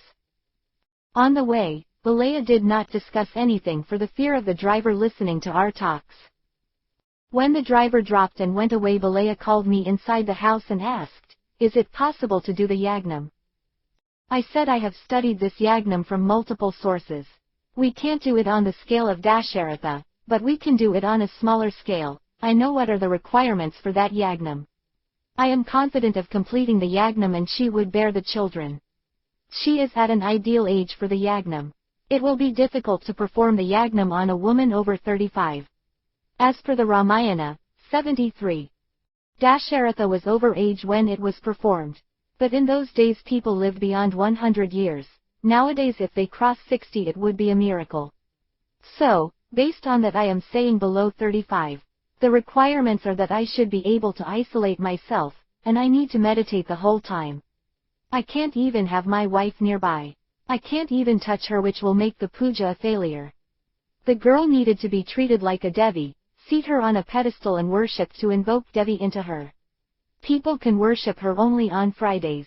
On other days no one should set their eyes on her. If anyone can work around the house, they also should strictly follow the rituals I am following. They can't speak anything except the Om. Anything can only be asked by sign language. If anyone comes to give anything they should place it outside only. Balaya said, "It seems like a tough ritual to do." I said, "That is true. To get a son like Rama, Dasharatha performed it. If a son is born he will be like Rama or Krishna, if a daughter is born she will be like Sita or Parvati. We have another 5 months before we can take any decision on this matter." I went home and Sahithi came to hand me a mug of water. I washed my legs and entered the house. Her stomach is prominent and she is walking slowly. I asked her, "Why don't you take some rest?" Sahithi said, "It is no problem, I will serve you dinner." I sat on a chair and she sat on another chair and served me dinner. I asked, "Did you have your dinner?" Sahithi said, "1 hour back." After dinner, I took a stethoscope and checked her stomach. Everything seems normal. I nodded my head and asked, "Where is Sneha?" Sahithi said, "They have taken her to some function." I nodded my head and told her, "Go and take some rest." Sahithi lay on the bed. I went and put my hand on her forehead and read a mantra and said, "Sleep peacefully." Sahithi closed her eyes and I came out and closed the door ajar. I went and sat on the veranda waiting for Sneha to return. Sneha returned with turmeric on her face and a big red bindi on her forehead. I smiled at her. Sneha asked, "What happened?" I said, "Zamindar was concerned about having a son." "What did you say?" Sneha asked. I said, "You have to do exercise to get children." Sneha asked, "What did he say?" I replied, "He said he will follow my advice." I asked, "Did you have your dinner?" Sneha said, "The function includes dinner." I said, "Go and wash your face." Sneha went inside. I closed the door and bolted and went and lay on the bed. 75. Sneha came and lay on the bed beside me. She put her hand on my chest and asked, "What you really said to him?" I said, "My first advice was the exercise differently. Then I gave him 5 months. If she is not pregnant by then I offered him another alternate." Sneha asked, "What is it?" I said, "Putrakamesti Yagnam." Sneha asked, "Can you perform it?" I replied, "I told them it can be done, but a little tricky." Sneha asked, "Did he not ask to go for Yagna immediately?" "He did suggest." I said, "I can't do it now because we have a pregnant lady in our house. That's why I needed the 5 months for her to give birth, then I can do it." If he had no problem with him, he should be able to impregnate her, else we have to think of the alternative. I slipped into sleep and got up with a jolt. Nothing around and I went back to sleep. I got up and had a bath and went to the temple and performed puja and came home for prasadam. Sneha was preparing prasadam. I sat on the easy chair and thought about the jolt I got in the sleep. Was it a warning for me? Sneha came with the box of prasadam and I took it and went to the temple for offering the prasadam. I completed the ritual and came back and sat on the chair at the clinic. Now the rush of devotees decreased and the only patients were coming to the clinic except the occasional person coming for blessings or advice. Now people refer to me as Swami. *******. I spent the next 3 months in this daily routine. Now Sahithi is in full term and she is expected to go into labor any day. I informed the midwife from Chodavaram to be ready, she could give birth any day. When Sahithi's pains started I sent a man to fetch the midwife from Chodavaram. She came after 1 hour and she went inside and closed the door. Sneha went into the room. After 1 hour Sneha came out and announced that Sahithi has given birth to a girl. I asked for the sweets to be distributed the next day, and we declared Mahalakshmi has entered our house. On the 21st day after Sahithi had her bath and I and Sneha sat down to name her. I said, we should name her Leena. We named her and I asked Sahithi, hold the baby with both of her hands, and before she could hold the baby, Sahithi disappeared into thin air. Everybody was surprised as she disappeared in front of their eyes. Everyone is asking, where is she? I said, she returned back by the god, from where she came from. Now everyone started to fall on my legs. I told them not to fall on my legs and showed them the god's photo in front. They were discussing this for the next 1 week and slowly the news died down. 77. It was not a shock to me as I expected something like this would happen. Sneha was talking as she has to look after 2 kids. I told her, think of this girl as your baby only. If you had to leave your baby in someone else's care, what would you expect? Do the same to the baby. After 2 weeks Zamindar sends his jeep to fetch us. This time I took Sneha with me. We left babies in the care of our maid and Balaya sent his maid to help her. We 3 of us went to his house and I sent Sneha to be with Namisha, enquiring about her experiences with him. We sat down, and he showed us seats. I inquired about his health and things like that. Then he asked, about Sahithi. I said, she was sent back by God where she belongs. He asked, did the God take her to his abode? I said, God decided where she belongs and sent her there. Everything is God's wish. Sarvam Krishnarpanam. Everything belongs to God. God is omnipotent. God is omnipresent. I said something mumbling and asked him, what can I do? Balaya was about to say something. I stopped him with a show of hand, let him say what is in his mind. It has to come from him. It has to be his wish, not his wish from your mouth. I never spoke to Balaya like that and he kept silent. I said, I know what is on your mind, come let us talk in private. Purushottam took me to a room, I put some white powder on the door frame and closed the door. I said, I sealed this door to the outside world. You tell me what is your wish. Purushottam said, I have used your medicine for 3 months and waited for it to show some results. Now it is 6 months from the time I started using the medicine. Still no results. I asked, you did not miss a day in between? Purushottam said, no, Swami. It is the first time he used the word Swami for me. I asked, is it your wish to do yagnam? Purushottam said, it seems there are no other options. I said, yes, do you know even though knowing this yagnam can be performed for children, why did Dasharatha get it performed as a last resort? Purushottam said, I don't know. I told him some mumbo-jumbo about performing the yagnam and its bad results if the yagnam is not a success. Then I explained to him how the yagnam is performed. The girl will be kept in isolation for 3 months. First 5 days she will be purified, 1 day with turmeric water, the 2nd day with ghee, the 3rd day with honey, the 4th day with milk and the 5th day with water. When she is purified she will be put on a wooden pedestal and puja performed during the day. At the night 79. We have to invoke each goddess on her for each day except when she is in periods. We don't know which goddess gives results. Then when the goddess is invoked I will put some things in front of her and close the door. I will tell you about those things in a minute. When she completes those things, she will cool down and she will accept your offering. Now the problem is that she can be so violent she can kill anyone in front of her. Or she can be so peaceful and cool she might give you another life. I know you don't want to take the risk of sitting in front of her. So I have to be pious and didn't have touched another woman from the start of the yagnam. I have to be constantly chanting the mantra, so she can't even touch me, leave alone kill me. So, you understand how difficult this process is. If she gets out of the house in that condition, she can kill entire villages. She will not spare any livestock also. It has to be in an isolated place like the house in the fields. No one should be around the house at night time. If someone is around the house during the time she invoked or leaving she will not spare him. I am not saying it can happen any night. It depends on the goddess visiting. Some are soft peaceful goddesses and some are violent like Durga Devi.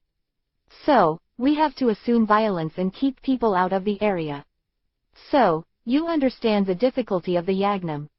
He said, I thought yagnam means fire and pouring ghee and things like that. I said, to perform that kind of yagnam we need rishis who knows these yagnam. There are specialists for these. For putra kamesti they had to call special rishi. So, we can't go to their level. We can do it at this level only. A fire will be lit and it should be burning for those 3 months. Now I will tell you what I will need from you. I will need your semen every week. You need to put it on ice and send it to me. I need your hair from the groin area, hair from your head. Your fingernails and toenails and your saliva. These are needed to be provided only once. But I need the semen every week. You understand me here? He said, I understood you clearly, how the puja is performed, how the goddess is invoked and I will do the needful from my side. I continued, every day you will send fruits for the puja or Balaya can send them. Our food I make myself. Only a cleaning person is required in the morning. He needs to sit at the fire and feeds the logs. During the night while I am performing the puja he will go far away and will only return after I give him a signal. He asked, how much money should I give you Swami? I said, I am not doing this for money. I don't need any money. So by those words, I had cleared his doubts about whether I am doing this for money. I asked him, shall we go ahead? He thought for a minute and asked, shall I get a son, Swami? I said, that I can't guarantee, there is a chance of 99% of a son, sometimes the goddess thinks she needs to give you herself. Then it will be a daughter. If it is a daughter, it will certainly be of the goddess. Most possibly, Lakshmi, Saraswati or Parvati does that. So don't get disappointed if you get a daughter, she will be like none other. She will either give you money like Lakshmi or go to great heights in studies and become 81. Someone to be revered like Saraswati. Or a great fighter like Parvati. Think about it. I looked at the Panchangam and said tomorrow at 10:15 a.m. you can tell me. I got up and opened the door, rubbed the white powder on the door frame and came out. He sat there thinking. I went over to Nimish's room and knocked, and when she opened the door went inside the door and put the white powder on the door frame and closed the door. I asked, tell me what happened. I don't want to tell her about what I am going to do for her to get a child. She shook her head as if nothing happened. I read some mantra and put the white powder on her forehead and opened the door and rubbed the white powder and came out and sat on the chair. Balaya asked what happened. I said, I explained to him the procedure of how the yagnam is performed and the safety checks to be undertaken. I gave him time until 10:15 tomorrow. After some time, Zamindar came over and was about to tell. I stopped him and said, if you are going to tell anything about what we discussed, tell me only tomorrow at 10:15, and if it's any other matter you can discuss now. He asked, why do you think I could not get any children until now? If he wanted the scientific reasoning I could have told him about his infertility, but I have to let him think there is no problem with him and the problem is with the women or wives. So, I went on some mumbo-jumbo about women and their goddesses who were behind them, or devils who could be behind them preventing them from giving children. If I had told him he is infertile to get children he would have gone to someone else. Here I am not looking at money I might gain, I want to gain political mileage from him, and money will come behind that. Instead of giving cash to me if he gets children, he would give me in kinds like land or a house or something like that. Then the mileage I would get in his circles would be enormous. We went into the discussion about who could be behind his wife. I said, until I see her I can't say anything. As she will not be participating in the yagna I would not like to lay my eyes on her. But from what I could see from Manisha it seems like a shadow is behind her. I could not see clearly what kind of shadow it is. To know certainly I need to do some specific puja. I don't want to discuss those things now. He said, why don't you stay back the night, Swami? I said, we left 2 children in the care of villagers. At least send my wife back. Balaya said he also would like to go back. Zamindar called his driver and sent them away. I already saw him signaling Balaya that he wants to go ahead with the yagnam. I know it's yes from his side. He was asking questions and I was patiently answering him. 83. He asked me, at this young age how do you know all this, Swami? I said, I was born with this knowledge. I knew from birth all these things. Like how Abhimanyu learned about the fighting techniques in his mother's womb, I learned them. He said, I have not met any learned man like you, and gave me a namaste.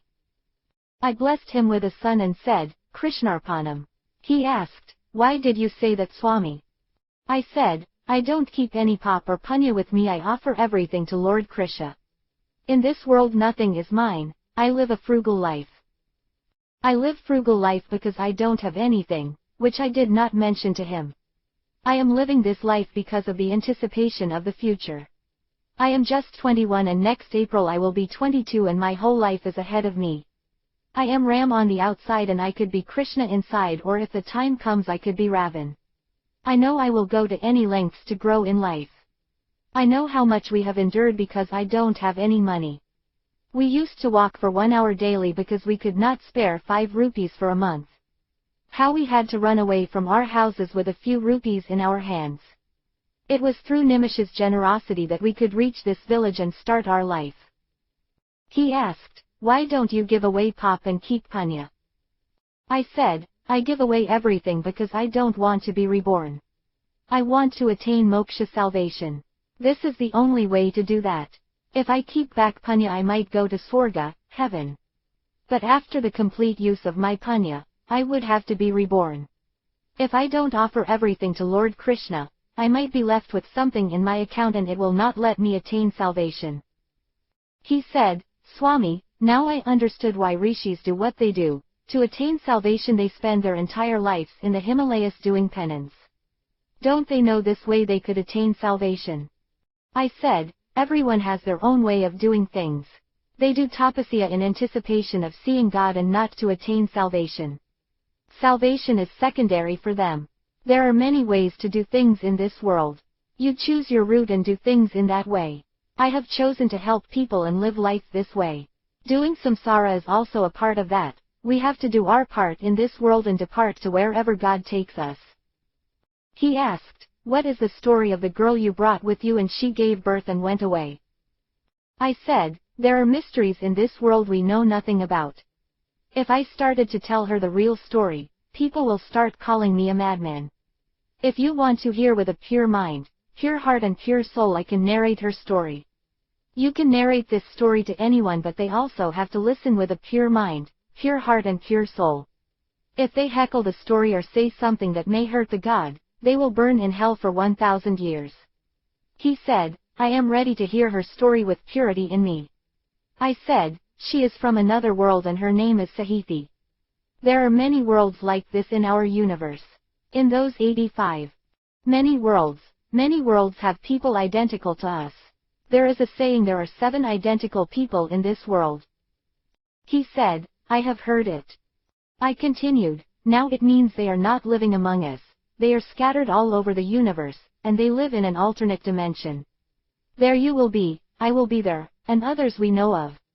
The thing is that they don't all live as you or I do here on earth. I am a pujari and you are zamindar here, there you might be a politician, and I might be a businessman. From her age, I would say they both were students. Now I don't want to go into the details of how he impregnated her.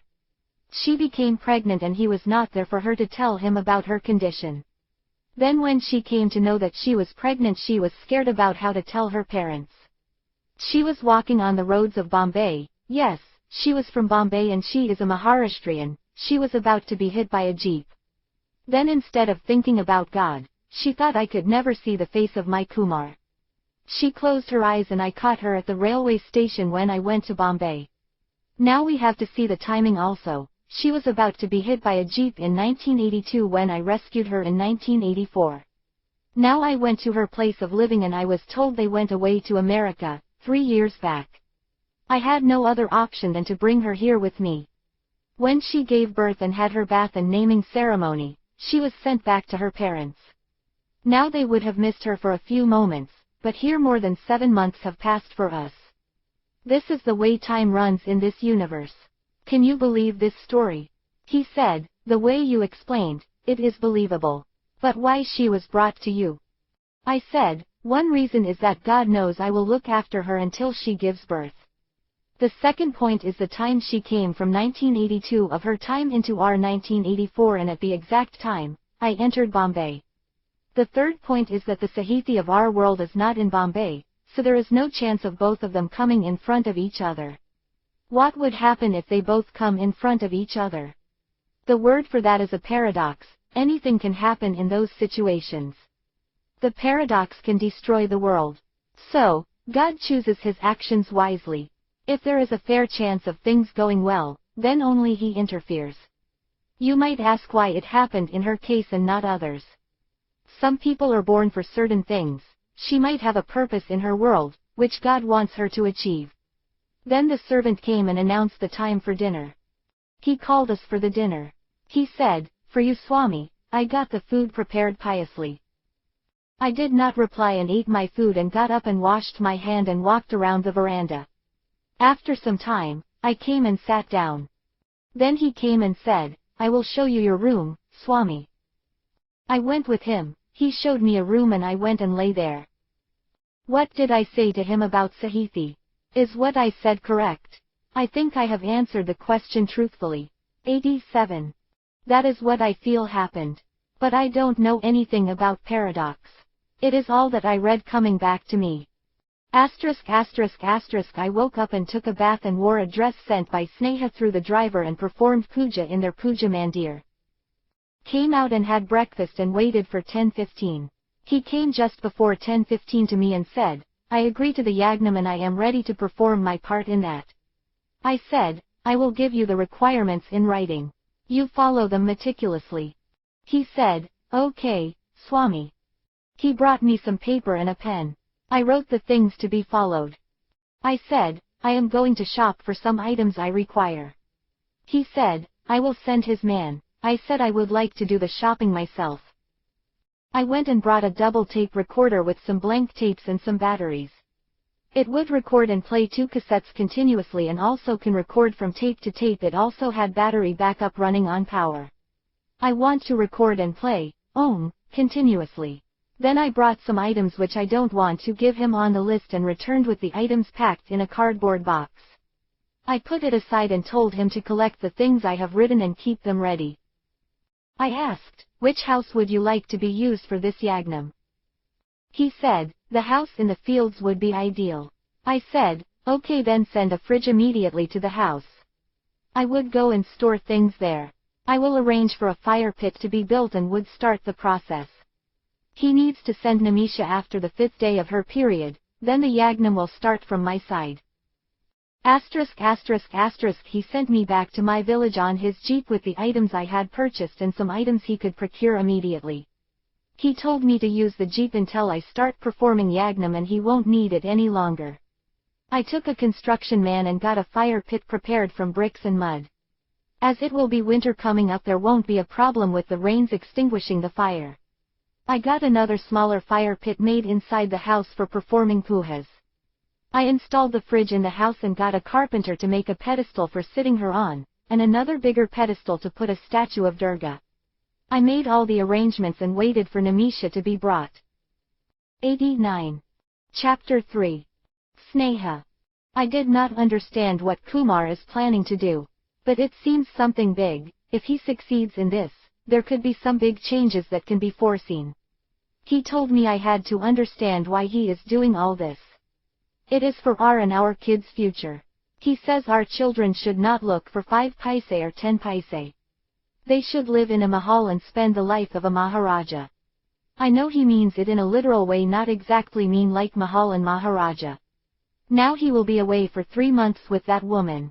What will he do with her? He told me what he told Zamindar, what he is going to do in the house in the fields. But I feel all that is mumbo-jumbo. He is planning something else, possibly some scientific experiment. He has brought some science journals, which he was reading. In the guise of yagnam, he is going to perform some science experiment to impregnate her. That could be the reason he told Zamindar to send his semen weekly in the icebox.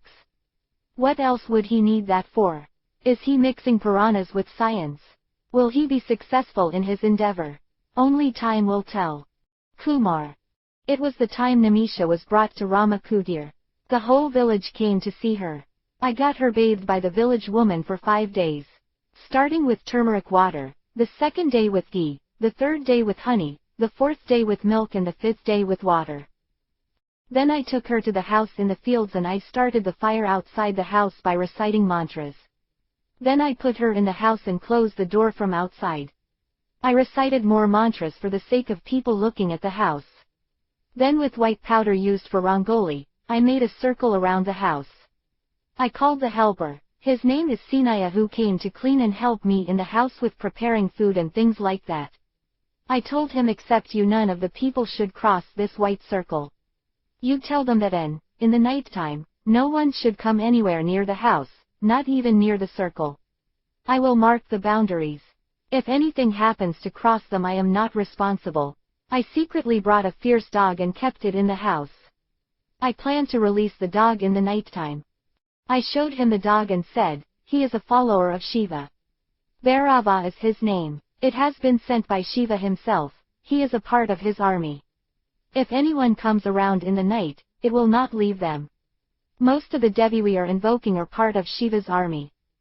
So everybody to be careful around here.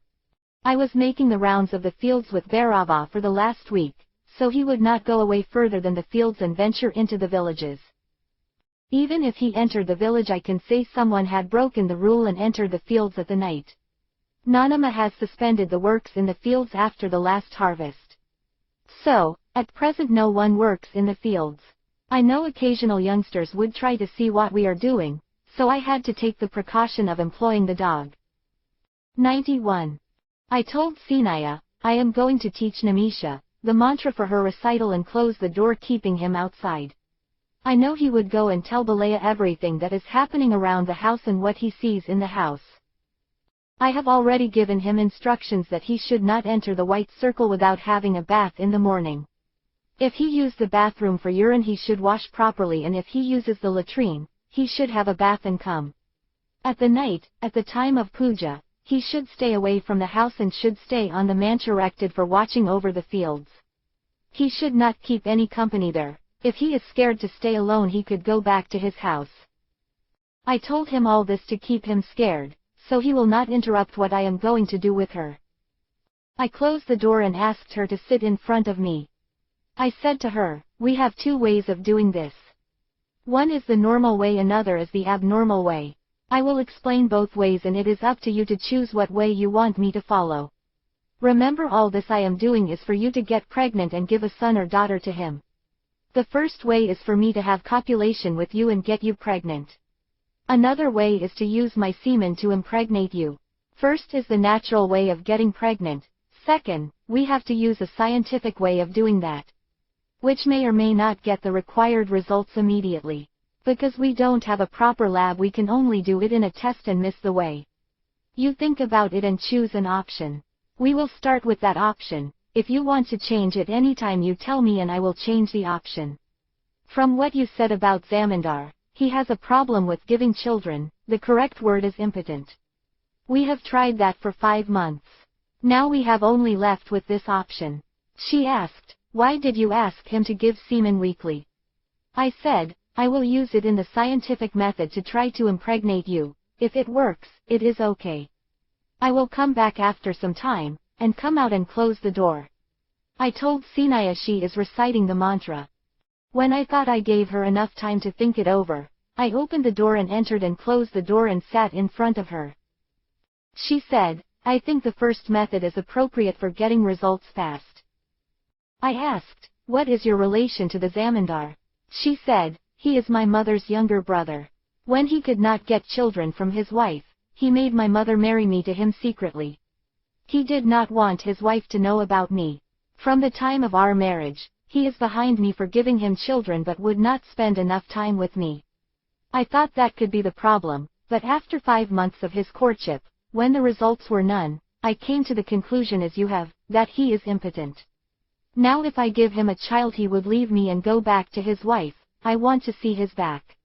I hope he won't come back to me.